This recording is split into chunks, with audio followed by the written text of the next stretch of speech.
patients with celiac disease come in all shapes and sizes and all ages, and it can present at any age. Well, celiac disease is a reaction of the immune system in the intestine to certain proteins, and the proteins come from wheat, barley, and rye.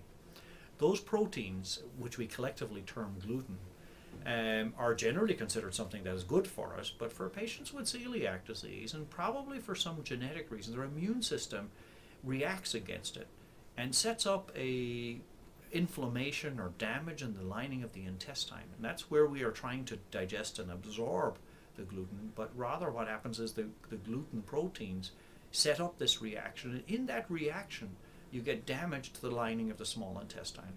And the small intestine is lined, the normal small intestine is lined with villi. Villi are like finger-like projections, and they're there really to maximize the amount of working area we have for digestion and absorption. And it's been said that if you could iron out the small intestine completely flat, that it would cover a tennis court.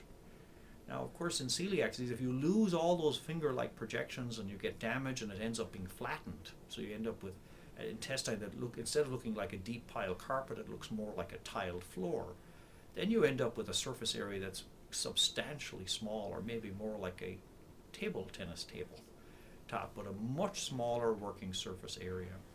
Now, we know that's from work that we've done here, that celiac disease affects a variable amount of the small intestine. In some patients, it's just 1% of the intestine. In others, it can be 60 or indeed 100% of the small intestine.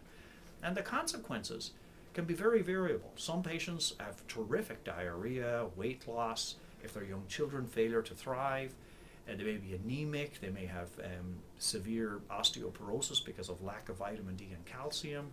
They may have other consequences of they may have grown to a shorter height than they would have achieved other than having celiac disease. It can affect the permanent teeth, and often dental loss is pretty common in patients with celiac disease. But there are other patients who don't seem to get those same symptoms. They get problems like anemia, where maybe they've got low iron or low hemoglobin, and especially if they can't respond to oral iron. So their doctor tells them, take iron, but they don't respond. It's maybe because they can't absorb the iron. And again, that can be a clue to celiac disease. Yeah, the treatment is safe. Going on a gluten-free diet is a safe endeavor. It's not easy because of how pervasive wheat especially is in our diet, and there are many hidden ingredients that are made from that can be a problem for somebody with celiac disease. It's certainly not an easy diet, and not one that should be followed casually. A precise diagnosis is necessary to justify being on a gluten-free diet for life. It can be socially restricting.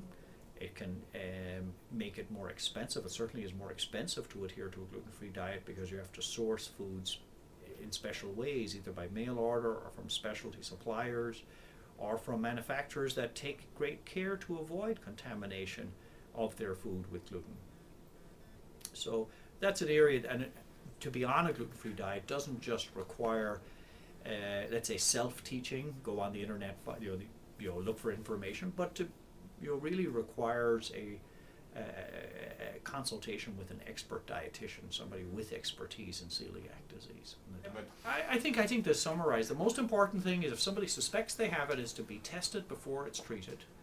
The second thing is celiac disease is not a trivial disease. It can be associated with substantial complications. One thing we didn't mention is it had been thought maybe 20, 30 years ago that people who had celiac disease as children could outgrow it. That's not the case. If somebody had a diagnosis as a child, and they almost certainly still have the disease, and they should be gluten-free.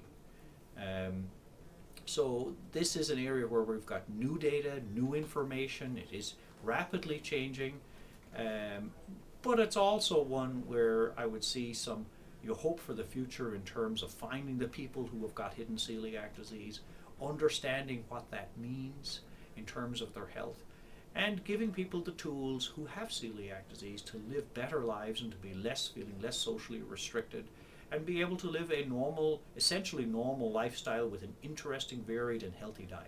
If you have a family history of celiac disease, brother, sister, parent, or child with the disease, I think there's very good evidence that you should be tested for celiac disease. If you've got premature osteoporosis, Certainly type 1 diabetes, it certainly should be considered. Patients with unexplained infertility, a whole host of other ways in which celiac disease can present. It can mimic irritable bowel syndrome, which is obviously much more common than celiac disease. Again, it's a question of once the disease is suspected, a test should be performed before the diet is altered. But the big challenge is getting people to think about the diagnosis.